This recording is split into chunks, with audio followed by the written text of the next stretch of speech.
The morning sun rose lazily over the quiet town of Rosewood, casting a golden glow over the dew-soaked fields. The farmhouse at the end of the dirt road stood proud, though weathered by years of hard work and honest living.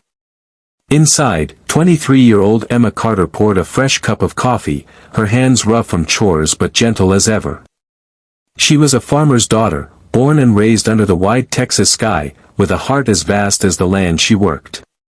Emma had always believed in the goodness of people.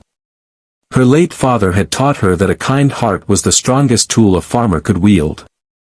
She carried that lesson like a seed planted deep within her. Now, with her father gone and her mother ill, she ran the family farm alone, sunup to sundown, through storms and solitude.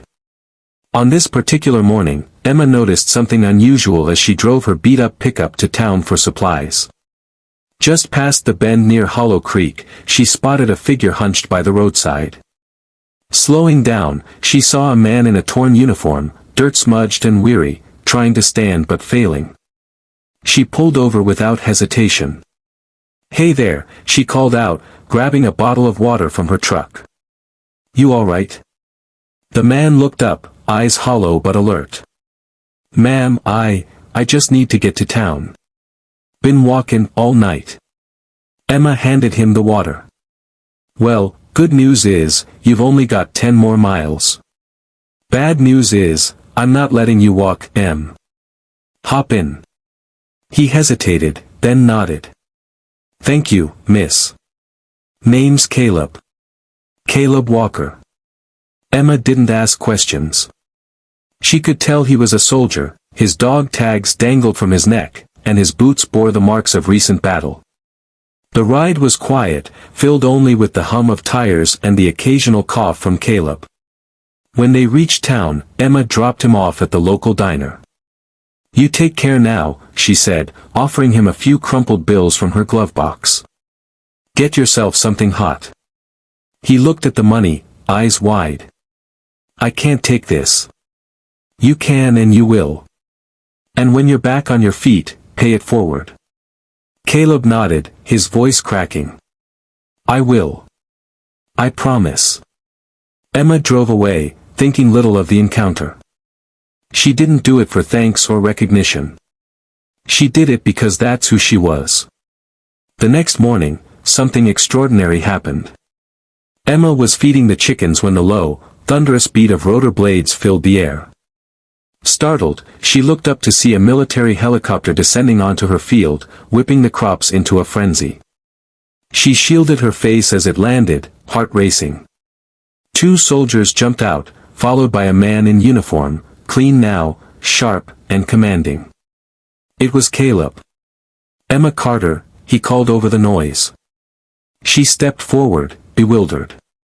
"Yes." Caleb smiled. "You helped a broken man yesterday. What you didn't know is, I'm not just any soldier. I'm a captain in the U.S. Army. I was on a classified mission when I got separated from my team." Emma blinked. "Why are you here?" He handed her a sealed envelope.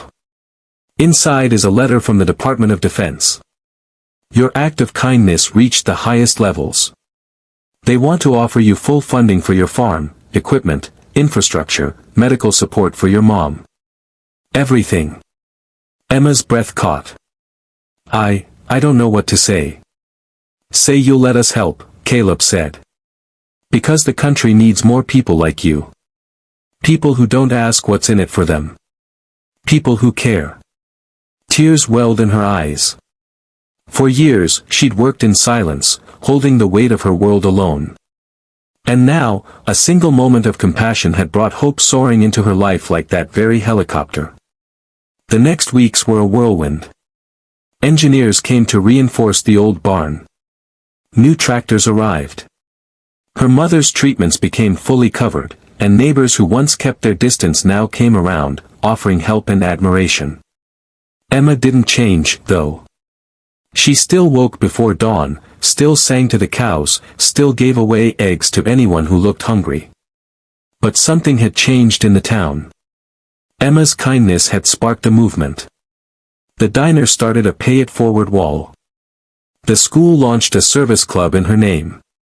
Even the mayor announced a town-wide Kindness Day. One night, as Emma watched the sun dip below the horizon, Caleb sat beside her, now a close friend. "You know," he said, "when I was out there, lost and hopeless, I thought no one would care. You proved me wrong." Emma smiled softly. "Sometimes, the smallest seed grows the biggest tree." He looked at her with quiet admiration. "You didn't just help me, Emma. You saved me." They sat in silence as the stars came out, two souls forever changed by a single act of kindness. And far beyond Rosewood, their story traveled, through speeches, news reports, and hearts across the country, reminding everyone that no act of compassion is ever wasted. That even in the smallest corners of the world, humanity can shine bright. Because in the end, kindness is what makes us whole. And sometimes, all it takes is one generous heart, to change everything.